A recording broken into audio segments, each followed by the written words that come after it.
Aruba está organizando um Aruba Investment Summit 2024 na Den Haag, Holanda, 21 de março. E com a meta principal para atrair inversionistas holandeses, demonstrar a oportunidade de inversão que a Aruba está oferecendo. E nós estamos organizando o Investment Summit aqui junto com o VNO e junto com a Câmara de Comércio.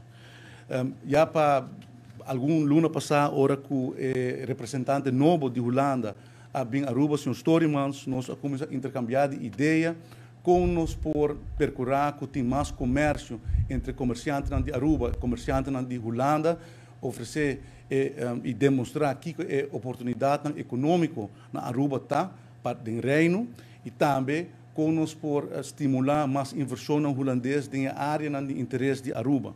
E o intercâmbio de ideias é nós chega com o bom se governo de Aruba junto com a representação de Holanda por organizar Investment Summit na Holanda e assim eigenlijk partnership entre o governo de Aruba, Ministério de Assuntos Econômicos e VNO nasce e depois de esse nós seguimos papel de conteúdo e também VNO através de seu representante na Aruba, Sr. Storymans, informar-nos com tanta hope willing para ajudar-nos também que parte financeira, que parte logístico e assim está abrir partner importante para o Summit.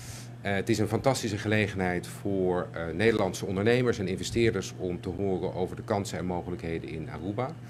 Die zijn talrijk, die zijn heel verscheiden. En ik weet zeker dat er prachtige kansen zijn voor ondernemers op het gebied van landbouw, duurzame ontwikkeling. Je kunt ook denken aan gastronomie, horeca, andere zaken waar Nederlandse ondernemers en investeerders in uitblinken en waar Aruba mooie kansen in biedt.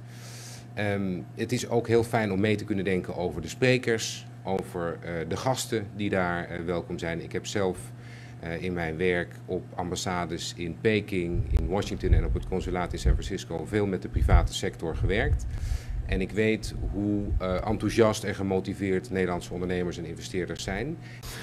A partnership aqui está muito importante para dar uma vida na Aruba Investment Summit. E aqui é a palavra clave para a Câmara de Comércio te connect.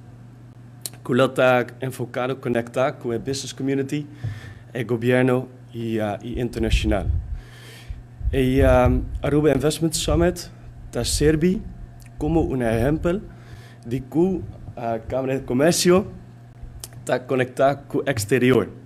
A ideia está que na Holanda nós queremos demonstrar toda a oportunidade que a Aruba está oferecendo, nós queremos demonstrar direção do governo de Aruba, oportunidade, por exemplo, desenvolvimento de real estate em Oranjestad, San Nicolás, vivienda, culinário, creative industries, sustentabilidade, Port City, Barcadeira Business Park e diferente outra oportunidade de inversão.